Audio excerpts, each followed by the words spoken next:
बिस्मिल्लाहिर्रहमानिर्रहीम। अस्सलाम वालेकुम नाज़रीन, आप देखें हमारा टीवी यूट्यूब चैनल। नाज़रीन, आप अपडेट आपके साथ शेयर करने जा रहे हैं। उससे पहले गुजारिश है कि हमारे चैनल को सब्सक्राइब कर लें और वीडियो को लाइक करें ताकि हर नई आने वाली वीडियो आप तक बर वक्त पहुँच सके। नाज़रीन, कोटला बरादरान का बाई हल्का पीपी 28, वहाँ पर एक और जो उम्मीदवार हैं मैदान में आ चुके हैं। तहसील खारियाँ की एक सियासी शख्सियत सैयद खालिद हुसैन शाह ने, जिनका ताल्लुक गुलियाना के नवाही गाँव जांटला से है, उन्होंने बाकायदा तौर पर सूबाई असम्बली का इलेक्शन लड़ने का ऐलान कर दिया है हल्का पीपी 28 से। इस हल्का में कोटला बरादरान का बड़ा वोट बैंक मौजूद है।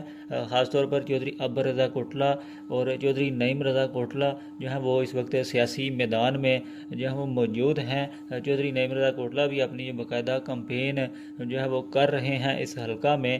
तो आइंदा देखते हैं कि क्या सूरत हाल बनती है। आपके हाल में किस उम्मीदवार के जीतने के चांसेस ज़्यादा हैं? कमेंट बॉक्स में ज़रूर आगाह करें। अगली वीडियो तक के लिए दीजिए इजाज़त। अल्लाह हाफ़िज़।